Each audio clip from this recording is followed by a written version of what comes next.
주는 예수님께서 십자가에서 우리의 죄를 위해서 죽으신 그 고난을 기념하며 기억하며 보내는 고난주간입니다. 저희 교회에서는 이 고난주간을 기억하고 기념하기 위해서 두 가지를 합니다. 하나는 오늘 예배 중에 거행하는 성찬식입니다. 두 번째는 월요일부터 시작되는 저녁 보혈 찬송 기도회입니다. 우리가 이것을 믿음으로 참여함으로 정말 억만 죄에 의해서 죽을 수밖에 없는 우리를 구원해 주신 그 놀라운 하나님의 은혜를 기억하며 또 찬송하며 우리도 예수님과 같이 사랑하고 용서하는 삶을 살기로 결단하는 이 한 주간이 되었으면 좋겠습니다. 오늘은 성찬식이기 때문에 이 성찬의 의미를 한번 잠시 기억해 보시고 또 성찬을 통해서 은혜 받는 시간이 되기를 원합니다. 첫 번째 주제는 주보의 안쪽에 나와 있는 것처럼 성탄의 정의와 그 정의를 통해서 우리가 얻을 수 있는 은혜 세 가지를 말씀을 드렸습니다. 첫 번째로 성찬이라는 게 뭘까? 성찬. 우리가 오늘 성찬 예식을 거행합니다. 성찬이란 무엇일까? 제가 이렇게 정의를 내렸습니다. 예수 그리스도의 십자가의 죽음을 기념하기 위해 떡과 포도주를 먹고 마심으로 그리스도와 연합되어지는 언약의 예식이다. 다시 말씀드립니다. 예수님께서 십자가에서 죽음을 당하셨죠. 예수님께서 십자가에서 왜 죽으셨을까를 기억하고 기념하고, 그리고 떡과 포도주를 먹고 마심으로 예수 그리스도와 연합되어지는, 이 연합이 하나님의 언약의 약속이에요. 언약되어지는 예식이다. 이 정의를 통해서 제가 세 가지의 은혜를 함께 나누고 싶습니다. 첫 번째는 성찬은 나를 위해서 죽으신 예수님을 기억하고 기념하는 예식이다라는 것이죠. 한번 같이 읽어볼까요? 앞에 화면 시작. 나를 위해 죽으신 예수님을 기억하고 기념하기 위한 예식이다. 성경에 보니까 예수님은 하나님의 아들이라고 말씀하십니다. 저도 그것을 인정하고 믿습니다. 주는 그리스도시요 살아계신 하나님의 아들이시니이다. 그래서 성경은 또한 예수님에 대하여 죄가 없는 분이다라고 말씀하고 계십니다. 자, 그런데 생각해 봅시다. 죄가 없는 예수님께서 왜 죄인이 받아야 할 형벌을 십자가에서 대신 받느냐라는 것이죠. 죄가 없으신 분인데 왜 십자가에서 고난을 당하시고 죄인과 같이 취급을 받아야 하느냐라는 것이죠. 이 이유에 대해서 이사야서 53장 5절에서는 이렇게 분명히 말씀하고 있습니다. 그가 찔림은, 즉 예수님께서 찔림은 우리의 허물 때문이요 그가 상함은 우리의 죄악 때문이라. 그가 징계를 받음으로 우리가 평화를 누리고 그가 채찍에 맞음으로 우리가 나음을 입었도다. 우리는 다 양 같아서 그릇 행하여 각기 제 길로 갔거늘 여호와 하나님께서는 우리의 모든 죄악을 그에게, 즉 예수님께 담당시키셨도다. 이것은 이사야의 예언적인 말씀입니다. 이사야는 예수님이 태어나기 630년 전의 사람이에요. 이미 하나님께서는 이사야를 통해서 이 땅에 우리를 구원할 구원자가 오시는데 그 구원자는 십자가에서 모진 고난과 고통과 죽임을 당할 것이다. 근데 그 죽음이 무엇 때문이냐? 바로 너희의 죄악 때문이다 라고 말씀하고 있다는 사실이죠. 그래서 바울 사도는 갈라디아서 3장 13절에 이것을 이렇게 또 설명합니다. 그리스도께서 우리를 위하여 죽으심으로, 누구를 위하여 죽으심으로? 우리를 위하여 죽으심으로 저주를 받은 바 되사 율법의 저주에서 우리를 속량하셨다라고 표현하고 있습니다. 여기서 속량함이라는 것은 값을 치루었다라는 거예요. 그러니까 예수님께서 죄가 없으심에도 불구하고 십자가에 못 박혀 죄인 취급을 받으시고 죄인이 받아야 할 형벌을 받으신 이유가 무엇 때문이냐? 우리가 치루어야 할 죄값을 대신 받기 위함이라는 것입니다. 지난주에도 말씀드렸지만 죄는 반드시 싹지라는 것을 우리에게 요구합니다. 죄는 벌을 받아야 되죠. 그래서 죄의 싹은 사망이라고 이야기하고 있어요. 근데 모든 사람은 죄를 졌습니다. 모든 사람이 죄를 지었음에 하나님의 영광에 이르지 못하였더니 라고 말하죠. 근데 생각해 봅시다. 이 죄의 문제, 이 죄가 문제가 해결되지 않으면 인간은 영원한 하나님으로부터 진노를 받고 심판을 받을 수밖에 없었던 거예요. 근데 하나님은 우리를 사랑하셨죠. 그러나 우리를 사랑하시되 우리의 죄까지는 사랑할 수는 없었습니다. 그래서 우리의 죄값을 대신 치르심으로 우리가 죄값을 치르지 않도록 마련해 두신 것이죠. 이게 속량이라는 뜻이에요. 그러니까 예수님은 십자가에서 죽으신 이유는 무엇 때문이냐? 죄가 있어서 죽으신 게 아니에요. 무능해서 죽으신 게 아니에요. 힘이 없어서 죽으신 게 아니에요. 우연하게 죽으신 것이 아니에요. 그분은 바로 저와 여러분이 치루어야 할 죄값을 대신 치르기 위해서, 죄값을 지불하기 위해서 예수님은 십자가에서 죽으신 것이죠. 그래서 성경은 말하는 거예요. 예수님은 바로 나 때문에 죽으셨다. 우리 때문에 죽으셨다라고 설명할 수 있는 것입니다. 그래서 저와 여러분, 예수 그리스도를 믿는 자들은요, 이제 더 이상 죄로부터 죄값을 치를 필요가 없어요. 이 말은 다른 말로 죄의 정죄함을 받지 않는다라고 좀 고상하게 말합니다. 그래서 그리스도 안에 있는 자는 결코 정죄함을 받지 아니하느니라. 할렐루야. 그래서 우리가 이 성찬을 거행할 때 이 성찬식이 왜 있는 거야?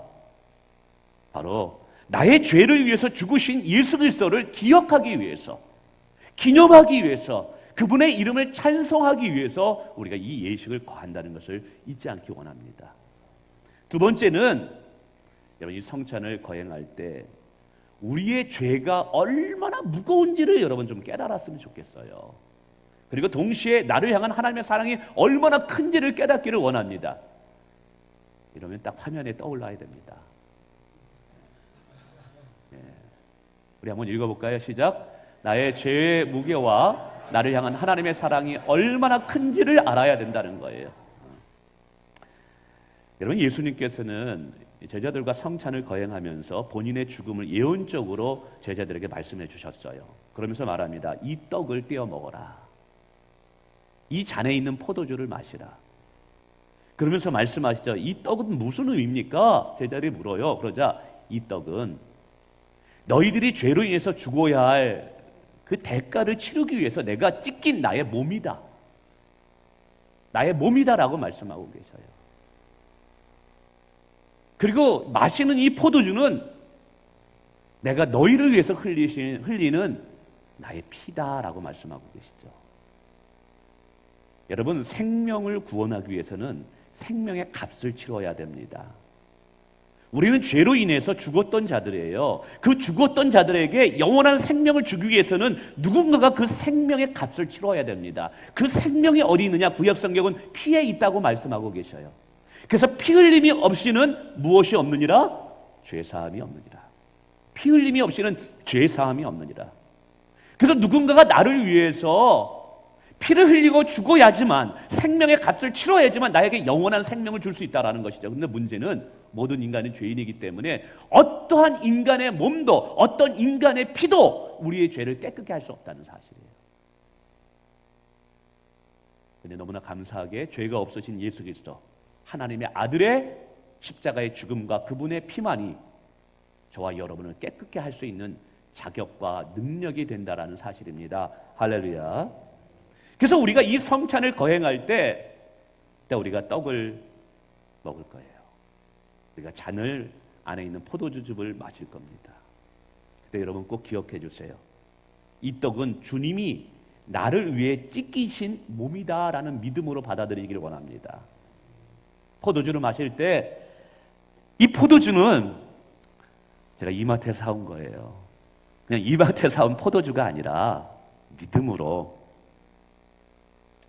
나를 위해 쏟으신 예수님의 보혈이다라는 믿음으로 받을 때 이 성찬이 우리에게 축복이 된대요. 근데 동시에 제가 부탁드리고 싶은 것이 있습니다. 여러분, 이 떡을 먹을 때 아주 부드럽게 넘어갈 거예요. 아, 참 달다. 포도즙을 마실 때 달콤하네. 여러분, 그렇게 생각하지 마시고요. 꼭 두 가지를 기억해 주세요. 첫 번째는 나의 죄의 무게가 얼마나 큰지를 기억하시길 바랍니다. 내가 치러야 할 죄의 무게가 얼마나 컸으면 하나님의 아들 예수님께서 십자가에서 죽으실 수밖에 없었을까? 나의 죄에 대한 하나님의 진노가 어마어마하게 컸기에 예수님께서는 죽으실 수밖에 없구나. 그래서 여러분, 이따가 이 떡을 먹으면서 기억하세요. 주님이 찢기신 몸이지만 동시에 내가 치러야 할 죄의 값이 얼마나 무게감이 컸는지를 기억하시길 바랍니다. 동시에 하나님의 사랑이 얼마나 큰가를 기억해 주세요. 영원히 지옥에서 심판을 받아 죽을 수밖에 없는 우리를 하나님은 끝까지 사랑하셔서 자기 아들을 십자가에 죽이시면서까지 우리에게 영원한 생명을 주시고 우리를 사랑하시기를 원하셨다는 거예요. 우리가 아직 죄인 되었을 때 그리스도께서 우리를 위하여 죽으심으로 하나님께서 우리에게 대한 자기의 사랑을 확증하셨느니라. 여러분, 누군가를 위해서 얼마나 희생하는 분량이 그 사람을 얼마나 사랑하는 양에 비례한다고 말씀을 드렸습니다. 누군가를 위해서 이만큼 희생하면 그 사람을 사랑하는 사랑의 분량은 이만큼이에요. 내가 이만큼 그 사람을 위해서 희생한다면 이만큼이 그 사람을 사랑하는 분량이에요. 근데 내가 누군가를 위해서 내 생명을 버린다면 내가 그 사람을 내 생명보다 귀하게 사랑하는 거예요. 아멘. 그러면 하나님께서 한 분밖에 없는 독생자 그 아들 예수 그리스도를 우리를 위해서 그 모진 고난과 고통과 멸시와 조롱을 당하고 채찍에 맞고 여러분 커다란 이 대못에 못 박혀 죽게까지 내버려 두셨다 이 말이에요. 우리에게 영원한 생명을 주시기 위해서 아들의 생명을 버리게 하신 거예요. 이것은 하나님이 우리를 자신의 아들보다 우리를 사랑하셨다는 증거가 아니고 무엇이겠습니까? 그래서 성경은요, 저와 여러분의 존재를 천사보다 귀한 존재라고 이야기하는 거예요. 그래서 저와 여러분의 영혼이 천하보다 귀하다고 말씀하시는 거예요. 그래서 성찬을 받아들일 때 달콤한 애가 아니라 내가 치러야 할 죄값의 무게가 어마어마했었구나, 하나님의 사랑이 어마어마했구나라는 것을 좀 깨닫고 여러분 감사하고 감동받기를 원합니다. 또 세 번째는 성찬은 예수 그리스도와 언약의 예식이 되는 거예요. 한번 읽어볼까요? 시작. 성찬은 예수 그리스도와 연합되는 언약의 예식이다. 마치 이런 것입니다. 우리가 빵과 포도주를 먹을 때 그 빵과 포도주가 우리 입속에 들어가면 우리 안에 들어와 우리 몸의 일부가 되어버립니다. 그죠? 빵과 포도주를 먹으면 그 빵과 포도주가 우리 몸의 일부가 되어버립니다. 그런데 우리가 믿음으로 이 떡을 예수님이 나를 위해 찍으신 몸이라고 받아들이고 이 포도주를 예수님이 나를 위해서 흘리신 보혈이라고 받아들일 때 이 몸은 예수님이고 보혈은 예수님의 생명이에요. 피에 생명이 있으니까. 그러니까 우리는 지금 떡과 잔을 먹고 마실 때 예수님을 우리의 몸에 받아들이는 거예요. 그래서 여러분, 떡과 몸이 우리 몸에 들어갈 때 일부분이 되는 것처럼 예수님이 우리 몸에 들어와서 우리와 우리의 일부분이 되는 연합이 이루어지는 거예요. 연합이 이루어지는 거예요. 그래서 로마서 이제 6장에 보면 그런 이야기가 있습니다. 우리가 이 성찬을 믿음으로 받아들일 때 하나님께서 우리를 이렇게 인정해 주신대요. 예수님이 십자가에 못 박혀 죽으실 때 저와 여러분도 함께 죽은 것으로 인정해 주신대요. 이 말은 뭐냐? 예수님이 죽으실 때 우리가 치러야 할 죄의 육신, 멸망받아야 할 몸도 다 죽었다라는 거예요. 그런데 죽었기 때문에 죄는, 마귀는 우리에게 죄에 대한 싹을 요구할 수 없다는 거예요. 죽은 자에게 뭘 요구해요? 더 놀라운 것은 그리스도와 연합되어졌기 때문에 예수님이 다시 살아나셨을 때 우리도 함께 다시 부활한 것으로 인정해 주신다라는 거예요. 할렐루야. 이게 어마어마한 축복입니다. 이게 바로 연합의 축복이에요. 예수 그리스도의 몸과 피를 먹고 마심으로 우리는 그리스도와 연합되어지는 언약에 들어가는 자가 되는 거예요. 하나님이 그렇게 인정해 주는 거예요. 그렇게 될 때 어떤 일이 일어나냐? 주님이 죽었을 때 우리도 함께 죽은 것이고 주님이 다시 살아나셨을 때 우리도 함께 살아난 자로 하나님께서 보증해 주신다는 거예요. 근데 이것이 오늘 우리의 삶에 어떻게 적용되어질 수 있느냐? 제가 이것을 참 이게 은혜가 되었는데 이걸 어떻게 설명할까 고민을 했어요. 이걸 어떻게 설명해 드릴까? 그러면서 제가 떠오른 지혜가 있어요. 한번 들어보세요. 제 딸이 한동대학교 3학년인데 디자인을 전공합니다. 근데 이 딸이 컴퓨터를 제가 1학년 때 사줬는데 한 2년 하다 보니까, 그리고 또 디자인을 하다 보니까 작업 분량이 많아요. 그러다 보니까 컴퓨터의 용량이 안 돼가지고 이게 잘 돌아가다 멈추고 돌아가다 멈춰가지고 늘 그래요. 아빠 컴퓨터 한 대 좀 사주세요. 제가 안 사줬죠. 기도해서 네가 하나님께 얻어라. 너 기도에 대한 응답을 네가, 물질을 공급하시는 하나님을 네가 한번 체험해 봐야 되겠구나. 그래서 아직은 안 사줬습니다. 좀 미안하죠. 열심히 기도하고 있습니다.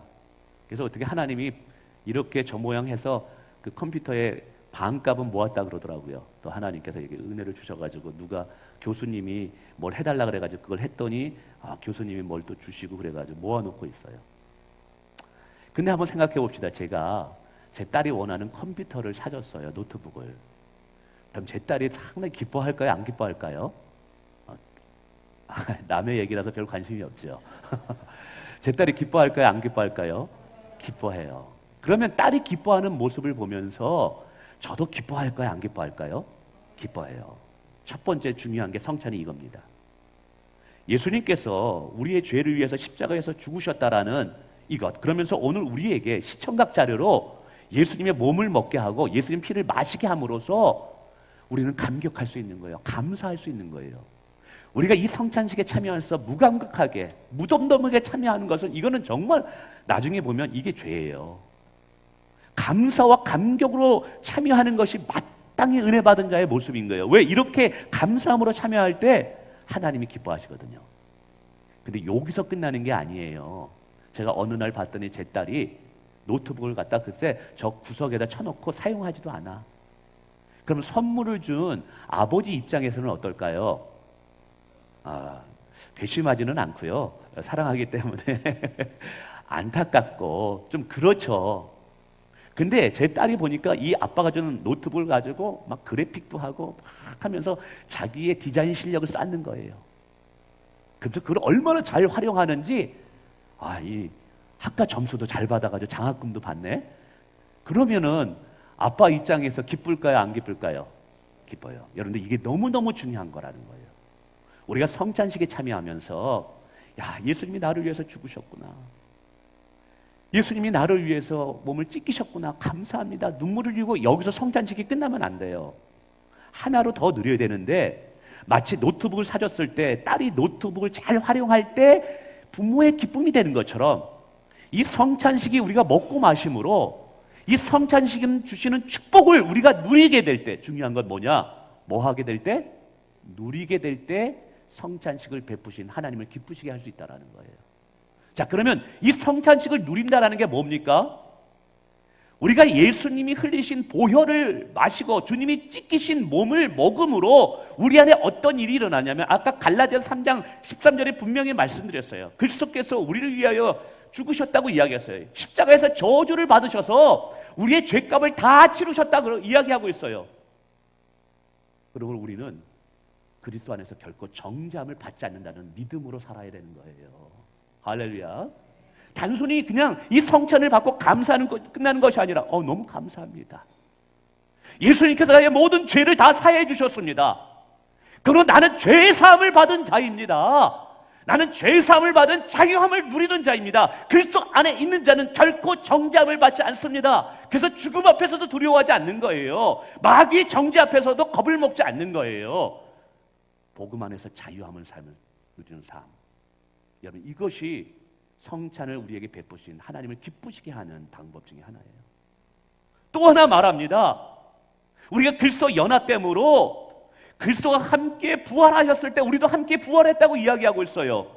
그래서 그 부활의 영이 어디에 와 있느냐? 우리 안에 와 있어요.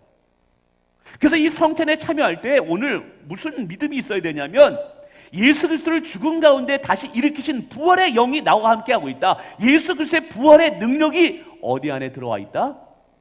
내 안에 들어와 있다. 왜요? 성찬을 마시면서 믿음으로 이미 받아들여서 내 안에 들어왔으니까. 그러니까 부활이 내 안에 능력이 있다. 부활의 능력이 내 안에 들어와 있다라고 생각해 보세요.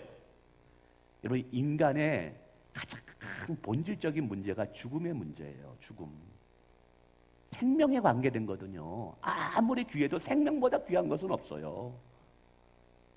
근데 이 죽음의 문제가 해결됐다고 생각해 보세요. 죽음의 문제가. 뭐가 무서워요? 뭐가 두려워요?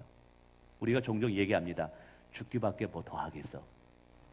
죽기밖에 뭐 더 하겠어. 그러니까 이런 거죠.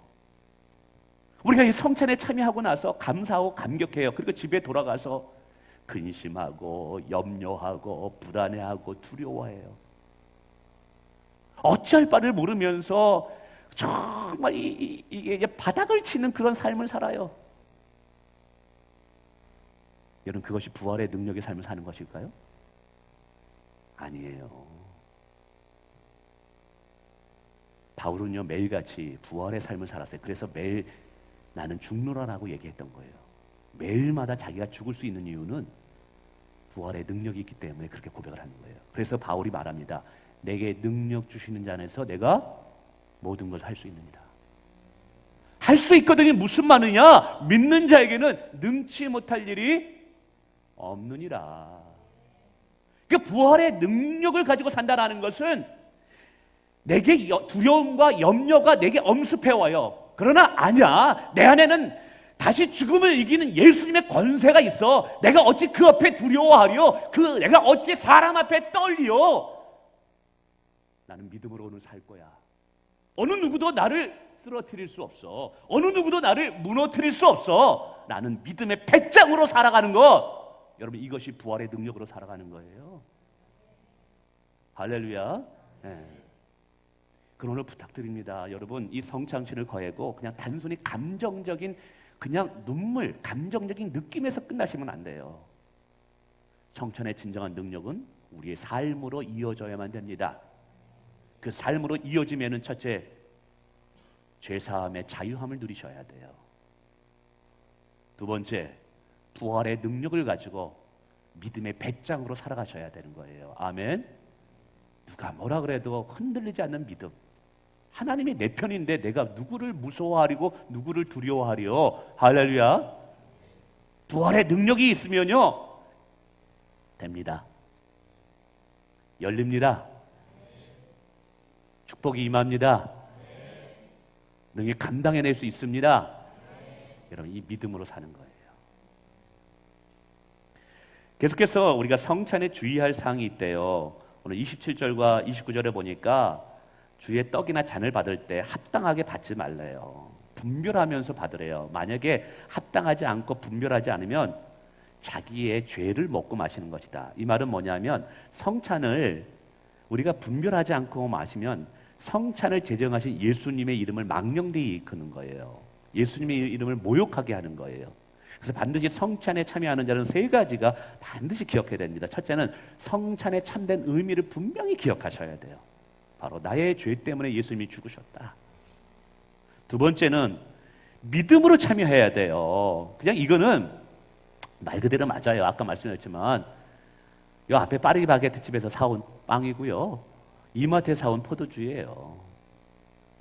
그러나 그냥 아무 의식 없이 믿음 없이 받아들이면 그게 죄를 짓는 거예요, 하나님 앞에. 그래서 우리가 이 성찬에 참여하는 자는 세례받은 이 사람 이상만 참여하라는 이유가 이거예요. 성찬의 의미를 깨닫지 못하고 믿음이 없이 참여하게 되면 이게 죄를 짓는 거거든요. 믿음으로 참여할 때 우리에게 엄청난 축복이 됨을 믿으시길 바랍니다. 믿음으로 참여할 때 성령님께서 우리의 인생을 복주신다, 이 말이에요. 세 번째는 거룩한 예식이기 때문에 우리 안에 죄가 있는가를 살피래요. 죄가 해결되지 않은 상황에서 이 성찬을 받아들이면 이건 엄청난 또 죄를 짓는 거예요. 그래서 반드시 회개하고 죄를 하나님 앞에 낱낱이 고백하고 그리고 새로운 삶을 살기로 하나님께 도움을 청하고 결단하고 이 성찬을 받아야 돼요. 우리가 살면서 죄는 안 지을 수는 없지요. 왜냐하면 마음으로도 죄가 들어오니까. 그러나 성찬을 참여하면서 주님, 제가 이렇게 약해요. 제 안에 나쁜 생각이 있네요. 아무도 모르는 은밀한 죄를 제가 범했네요. 이 시간 보혈로 깨끗이 씻어주시기를 원합니다. 예수님의 보혈로 저를 정결하게 해주셔서 하나님이 기뻐하는 사람으로 저를 만들어 주세요 라는 믿음의 결단을 하고 성찬을 받을 때 이 성찬이 능력의 성찬이 된다는 사실이에요. 할렐루야. 자, 그리고 마지막으로는 성찬에 참여하는 성도는, 이제 참여하였다면 우리는 어떠한 삶을 살아야 되느냐? 간단히 두 가지를 말합니다. 첫째는 내 안에서 그리스도께서 사는 삶을 살아야. 한번 읽어볼까요? 시작. 내 안에 그리스도께서 사는 삶을 살아야 합니다. 이런 거예요. 성찬은 예수님의 몸을 먹고 예수님이 흘리신 보혈을 마시는 거예요. 그러면 그리스도와 내가 연합되어지는 사건이 일어납니다. 그러면 그 연합되어지는 사건은 오늘 우리에게 또 무엇을 요구하냐면, 이제 내 안에 내가 사는 것이 아니요 내 안에 그리스도가 사는 삶을 살아야 될 것을 요구하고 있다는 거예요. 그럼 내 안에 내가 사는 것이라는 것이 무엇일까요? 이거는 내 안에 육적인 나가 사는 거예요. 욕심을 따라 살고자 하는 나, 세상의 즐거움과 쾌락을 따라 살고자 하는 나, 이러한 삶을, 이러한 나를 죽이고 이제 내 안에 성령께서 나를 거듭나게 하시고 새롭게 창조한 나라는 존재가 또 있어요. 하나님을 기쁘시게 하고자 하는 나가 있어요. 이러한 하나님을 기쁘시게 하는 나에 의해서 사는 삶이 된다는 것이요. 그런데 이런 삶이 어떻게 가능하냐면 내 안에 예수님이 주인 될 때만이 가능한 거예요. 그래서 내 안에 내가 사는 것이 아니요 내 안에 그리스도가 사는 삶이라는 것은 육적인 나가 죽고 내 안에 예수 그리스도가 주인 되어지는 삶을 살아가는 인생을 살기로 우리는 결단해야 된다는 사실이에요. 할렐루야. 여러분 혹시 부탁드립니다. 여러분 세상의 말에 속지 마세요. 세상은 우리에게 얘기합니다. 우리 학생들도 잘 들어보세요. 당신의 인생은 당신이 주인공이고 당신이 주인입니다. 많이 들어보셨죠? 당신의 삶의 주인은 당신입니다. 어느 누구도 당신의 삶에 개입하지 못하도록 하십시오. 즐길 거는 다 해보고 해볼 거는 다 해보십시오. 다른 사람들의 눈치를 보지 마십시오. 왜? 당신의 인생은 당신의 것인데 왜 누구의 눈치를 보십니까? 라고 이야기합니다. 근데 여러분 아십니까? 그것이 창세기 3장에 마귀가 하와를 유혹할 때 속삭였던 음성임을 아십니까? 인간은요 하나님에 의해서 창조되었기 때문에 하나님을 떠나서는 죄를 지을 수밖에 없는 존재예요. 하나님을 떠나가면 불행할 수밖에 없는 존재예요. 그래서 우리의 평안, 우리의 인생의 축복은요 그리스도 안에 주어질 때만이 우리에게 되어진다는 사실을 믿으시길 바랍니다. 여러분 태양이 하나라도 불편한 적 있습니까? 태양이 하나이기 때문에 불편한 적 있어요? 없잖아요. 예수 그리스도가 우리의 유일한 구원자 때문에 불편한 것은 없어요. 여러분 기차가 기찻길을 달리는 모습을 보면서 답답해 느끼신 적 있으십니까? 없잖아요. 물고기가 물속에서 산다고 해서 참 물고기가 불편해 보이겠다라고 생각해 본 적 있나요? 없잖아요. 인간을 창조하신 하나님 안에서 거하는 것이 불편한 것이 아니라 사실은 그것이 자유함을 줘요. 저와 여러분은 그리스도의 메인사 분들인 줄 믿습니다. 우리의 평안이 어디 있어요? 내가 너희에게 평안을 주노라. 내가 너희에게 주는 평안은 세상이 주는 것과 같이 아니하대요. 그러니까 평안을 보면 두 군데서 얻을 수 있어요. 세상이 줄 수 있는 평안을 얻을 수도 있고 예수님이 주는 평안을 얻을 수도 있대요. 근데 세상이 주는 평안은요 일시적이에요. 근데 예수님이 말합니다. 내가 너희에게 주는 평안은 세상이 주는 것 같지 아니하니 마음에 근심하지도 말고 두려워하지도 말라. 근심하지도 않고 두려워하지 할 수 있는 영적 비결이 뭡니까? 예수 그리스도의 평안을 얻는 거예요. 예수님이 주시는 평안을 얻을 때 우리는 세상에서 근심하지 않을 수 있어요. 예수님이 주시는 평안이 내 안에 지배할 때 우리는 두려워하지 않을 수 있다 이 말이에요. 오늘 성찬을 거할 때 예수 그리스도와 연합됨으로 여러분 안에 예수님이 사시는, 예수님이 주인 되는 삶을 사시기 바랍니다. 그때 이 축복을 얻게 된다는 사실이에요. 마지막으로는요, 주님이 오시는 그날까지 생명의 복음을 전하래요. 예수의 십자가와 부활을 전하래요. 왜 그럴까요? 이 십자가의 부활만이, 이 복음만이 죄인들을 구원할 수 있는 유일한 길이기 때문인 거예요. 복음에는 생명의 능력이 있어요. 복음에는 인생을 변화시키는 능력이 있어요. 복음은요, 가정이 깨어진 가정을 하나 되게 하는 능력이 있어요. 복음은 우리 자녀들에게 비전을 줄 수 있는 능력이 될 수 있고요. 복음은 우리 인생을 가치 있게 살 수 있는 능력을 얻게 만들어요. 할렐루야. 그래서 이 축복을 많은 사람들에게 전하라 라고 이야기하는 거예요. 그래서 우리가 6월 16일 날 한 성도가 한 영혼을 전하자라는 것이죠. 그런 말씀을 맺습니다. 오늘 성찬식을 거행할 거예요. 여러분 기억하시기 바랍니다. 예수님이 나를 위해서 찢기신 몸, 흘리신 보혈을 먹고 마심으로 그분의 은혜를 기억하시고 하나님의 사랑의 분량이 얼마나 큰가를 다시 한번 깨닫기를 원합니다. 뿐만 아니라 우리도 주님이 우리를 사랑하신 것처럼 우리도 우리 형제와 자매들을 용서하고 제발 사랑하는 삶을 살기를 원합니다. 여러분 싸우지 마세요. 쉽게 분노하지 마세요. 주님께서, 예수님께서 모든 사람을 용서한 것처럼 우리도 용서하는 삶을 살아야 돼요. 그리고 여러분 복음의 능력으로 자유함을 누리시길 바라고 부활의 능력으로 살아가기를 주님의 이름으로 축원을 드립니다.